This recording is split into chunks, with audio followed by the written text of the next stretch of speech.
Hi friends, let's continue with the sums of chapter number 7, rotational motion. Very few sums are left. Those are mainly based on principle of movement.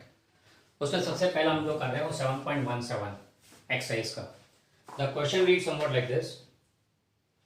A meter stick means a foot ruler having of 1 meter यानी 100 centimeter. A meter stick is balanced on a knife edge at its center. When two coins each of mass 5 gram are put one on the top of the other at 12 centimeter mark, the stick is found to be balanced at 45 centimeter. What is the mass of the meter stick? अब metre stick का mass find करना है. Now metre stick यानी कैसा है? It's a foot ruler of 1 metre length यानी 100 centimetre. यानी situation क्या है? यहाँ पे अगर 0 मार्क है तो यहाँ पे 100 का मार्क आएगा. यहाँ 0 है तो यहाँ 100 का मार्क आएगा. It will be obviously balance at the centre. Centre पे बैलेंस होगा, ये तो ऑब्वियस है. बराबर है, ये इसका सेंटर हो गया. लेट्स से सी पे बैलेंस होता है. यानी इसका मास, अगर मीटर स्टिक का मास m है जो हमें फाइंड करना है, तो यहाँ पे बैलेंस होगा ये. यानी mg will be acting like this. The weight force of this stick will be acting at centre of mass यानी कि सेंटर. फिर क्या बोला, इसके अंदर 2 कॉइन लिए, हर एक का मास 5 ग्राम है तो टोटल 10 ग्राम हुआ. यानी कि 10 रेज टू लेट्स से 10 ग्राम. ये रखा है कहाँ पे? 12 सेंटीमीटर मार्क पे. 12 सेंटीमीटर मार्क यहाँ पे आएगा. ये 12 सेंटीमीटर है तो यहाँ पे 2 कॉइन रख दिए, एक के ऊपर एक. 2 coins are placed here, one above the other. Due to these 2 coins, let's say mark is 12 centimeter. Due to these 2 coins, a weight force m1g, इनका टोटल मास m1 है तो m1g जितना वेट फोर्स यहाँ लगेगा eight 12 centimetre mark. बराबर है. इसके कारण अब क्या होगा? the scale which was balanced at center is now getting balanced at this point. and knife edge यहाँ रखो तो ये बैलेंस होगा. ये कौन सा पोजीशन है? This is a position mark 45 centimetre. 45 centimetre पे बैलेंस हो रहा है. बराबर है. मतलब क्या हो गया? जो बैलेंसिंग सेंटर पे होता था 45 सेंटीमीटर पे हो रहा है. तो हमें फाइंड करना है मीटर स्टिक का मास कितना होगा. Okay, now it is clear that there are 2 forces acting. Force due to coins is acting at a distance 33 centimeter from the balancing point, new balancing point. The center of mass is at a distance 5 centimeter from the balancing point. बराबर है. Now, for rotational equilibrium या फिर applying principle of moments, what we can say is that resultant torque is 0. तो torque के बारे में क्या बोलेंगे? लेफ्ट साइड पे फोर्स m1g, डाउनवर्ड डायरेक्शन के फोर्स को पॉजिटिव बोल देते हैं तो ये दोनों डाउनवर्ड ही है. फिर ये साइड में डिस्टेंस पॉजिटिव होता है, ये साइड में नेगेटिव, तो this will be negative 0.33. Okay, ये 10 है, 10 इंटू जी नेगेटिव 0.33 प्लस दूसरा mg into distance 0.05 centimetre is equal to g. बराबर. एम हमें ढूंढना है तो mg into 0.05 will be equal to 10g into 0.33. इसे सेंटीमीटर में रहते हैं तो भी कोई हर्ज नहीं है. You can do it that way also. बराबर है. g तो कैंसिल हो गया. You get m is equal to 3.3 upon 0.05 and that will come out to be 66 ग्राम. ये मास हो गया स्केल का. Purely principle of movements use किया है. यानी कि टॉर्क का कॉन्सेप्ट है वही, टॉर्क बैलेंस करते हैं. Okay, so this regarding some number 7.17 exercise का 7.17. Just go through it.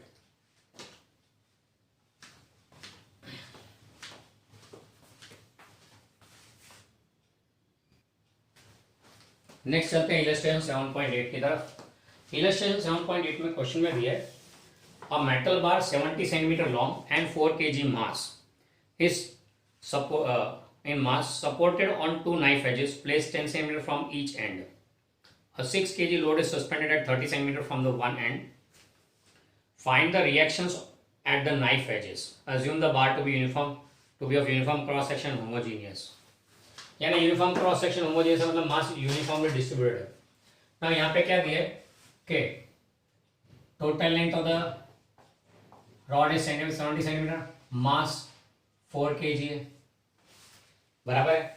फिर बाद में दो नाइफ एज 10 सेंटीमीटर दूर लगाइए। Another mass of 6 kg is suspended 30 centimetre from one of the end. अब फिगर देखें कैसे चलेगा। ये रॉड है, this is a rod 70 centimetre in length, इसका मास 4 kg, इससे weight force will be acting exactly at the centre.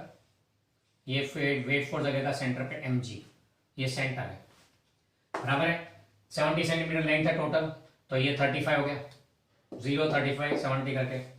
अब दोनों साइड 10-10 सेंटीमीटर दूर, यानी यहां से 10 सेंटीमीटर दूर एक नाइफ एज लगा है, यहां से 10 सेंटीमीटर दूर दूसरा नाइफ एज लगा है, यानी नाइफ एज की पोजीशन कैसे हो गई, यहां से 10 सेंटीमीटर, यहां से भी 10 सेंटीमीटर। ओके, ये सिचुएशन है। अब one more mass is suspended at a distance 30 centimetre from one of the end. अब mass of 6 kg load is suspended at 30 centimetre from the one end, यानी ये एंड से 30 सेंटीमीटर दूर लेते हैं, यहां कहीं हो गया, यहां पे भी लोड इज सस्पेंडेड, कितना m डैश, तो यहाँ m डैश g लगेगा उस लोड के कारण, बराबर है। ये डिस्टेंस कितना है, यहां से 30 centimetre. Okay, so this distance is 30 centimetre from one of the end. अब हमें फाइंड करना है कि ये लोड लगाया, ये वेट तो है, दोनों के कारण यहाँ पे रिएक्शन फोर्स आएगा। लेट्स से एक रिएक्शन फोर्स R1 आया एंड दूसरा रिएक्शन फोर्स R2 आया। ये दोनों रिएक्शन फोर्स हमें ढूंढने हैं। You have to find the value of R1 as well as R2, ये दोनों ढूंढने हैं।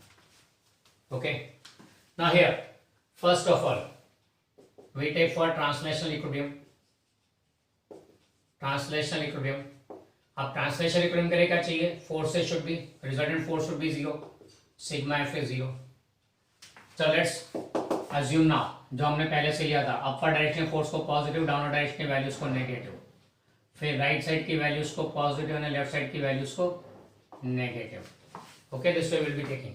तो यहाँ जब फोर्स की बात करेंगे तो R1 is upward, R2 is upward. तो R1 पहला फोर्स अपवर्ड है, इससे पॉजिटिव, दूसरा फोर्स m डैश g, तो माइनस m डैश g, चलो टोटली मारते हैं, plus negative m dash g plus negative mg plus the fourth force R2, all the force 1 2 3 4 ले लिए। तो देखो what we get is R1 plus R2 is equal to mg plus m dash g।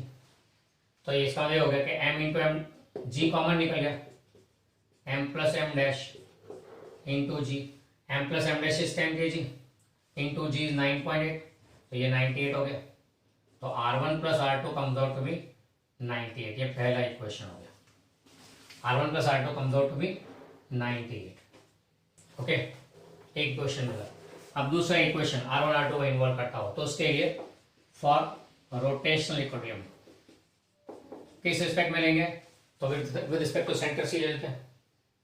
Rotational equilibrium with respect to centre C, with respect to C, बराबर है। तो चालू करते हैं। सबसे पहले फोर्स R1 अपवर्ड से पॉजिटिव, उसका डिस्टेंस कितना सेंटर से, तो सेंटर यानी 35 हुआ, तो यहां से 10 का मैंने 25, नेगेटिव 0.25, बराबर R1 इंटू नेगेटिव 0.25। फिर दूसरा फोर्स m डैश जी प्लस नेगेटिव m डैश जी, क्योंकि डाउनवर्ड है, उसका डिस्टेंस कितना यहां से, तो ये 30 था, तो ये कितना बचा 5, तो इट इज लेफ्ट साइड पे नेगेटिव 0.05, बराबर है। फर्स्ट फोर्स R1 अपवर्ड है, फोर्स है पॉजिटिव, डिस्टेंस नेगेटिव, क्योंकि सी से नेगेटिव सेंटर के रिस्पेक्ट में ले रहे हैं, ऐसे ही नेगेटिव साइड पे आया। Further are bar is like this, force is like this, दोनों के बीच का एंगल 90 डिग्री, तो साइन 90 तो 1 है, इससे वो तो आ गया। दूसरा force m dash g, downward है, इससे नेगेटिव लिया, उसका distance 0.5 centimetre on the left side of C, इससे ये भी प्लस। अब आता है mg का नंबर, mg अगेन डाउनवर्ड है, तो नेगेटिव mg, पर कहाँ पे, सेंटर पे ही है, सी के रिस्पेक्ट में, तो सी पे है तो 0 हो गया डिस्टेंस उसका।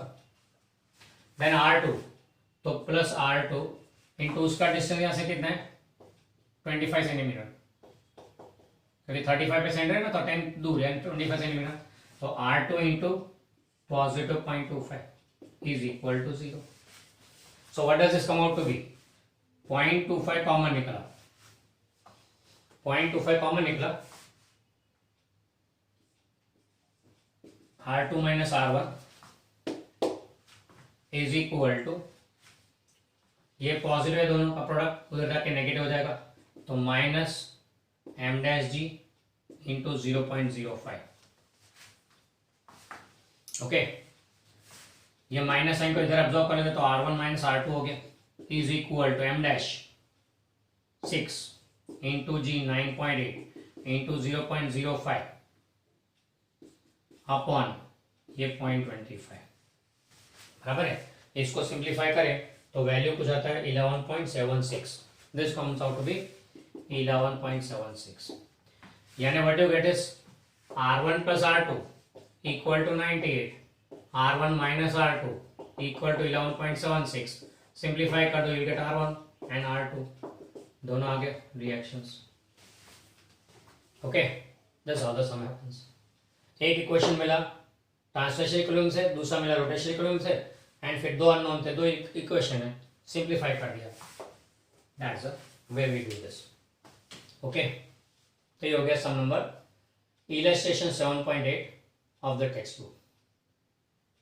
जस्ट गो थ्रू दिस, फिर चलते हैं इलस्ट्रेशन 7.9।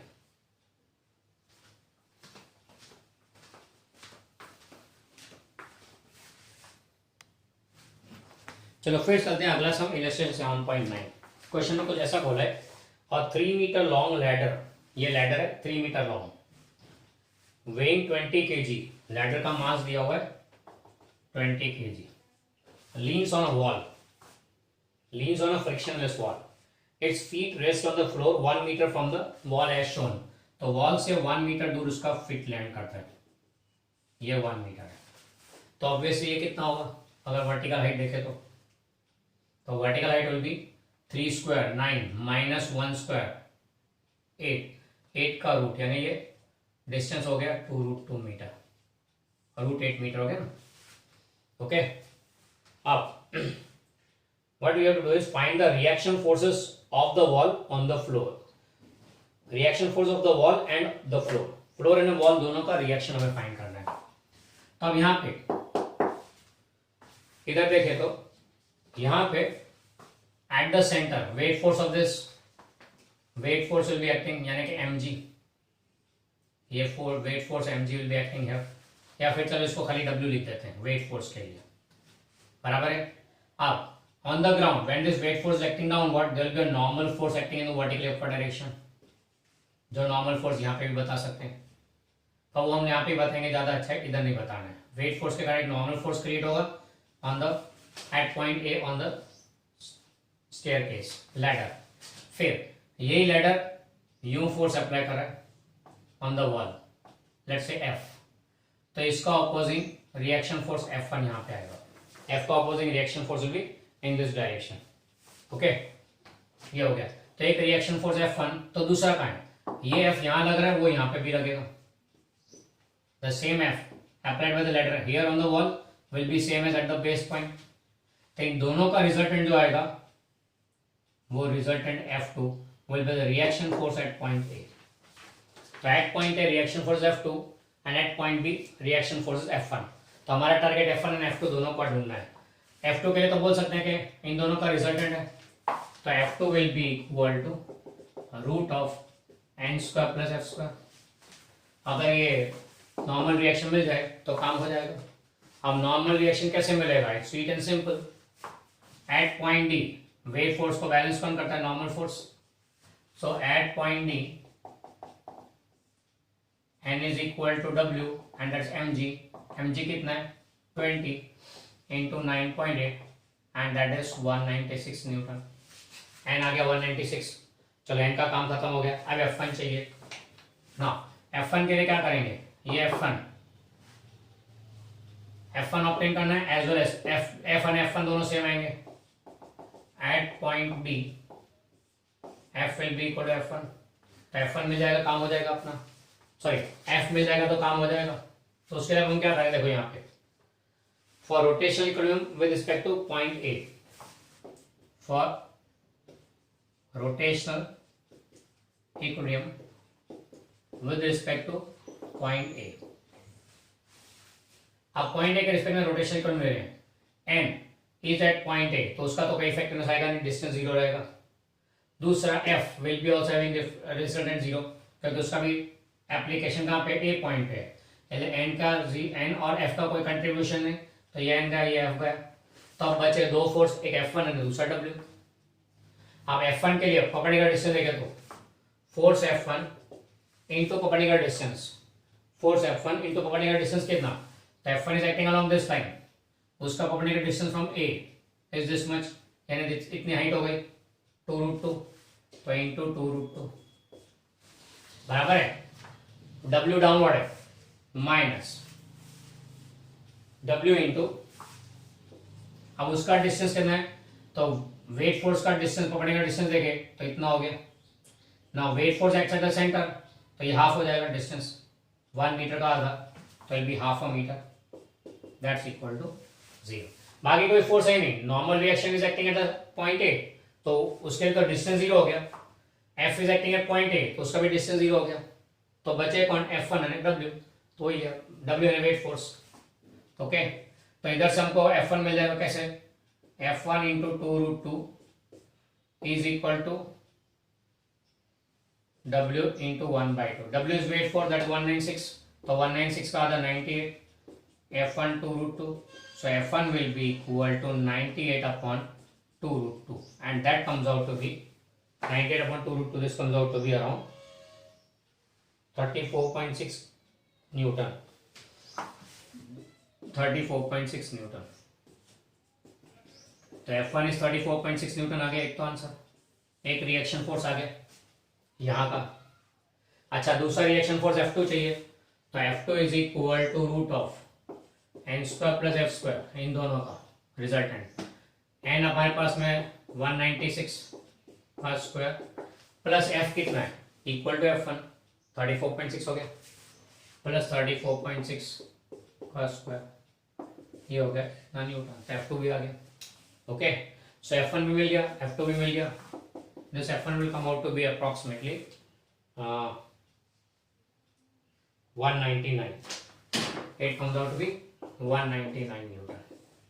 अगर ये सॉरी ये F2 है, F2 का वैल्यू है 199 न्यूटन, अगर ये F2 का डायरेक्शन ढूंढना है तो एंगल अल्फा हो जाएगा, तो अल्फा, तो डायरेक्शन के लिए डायरेक्शन ऑफ F2 ढूंढना हो, उसके लिए क्या करोगे, tan alpha is equal to y coordinate n अपन x कोऑर्डिनेट f, तो n अपन f कैलकुलेट कर लो, and therefore alpha will be tan inverse of this value, tan inverse में देख लो दिस मच एंगल, ये आएगा angle approximately it comes out to be 80 degree, 80 degree angle आया, तो ये F2 will be acting at angle 80 degree with the base, okay.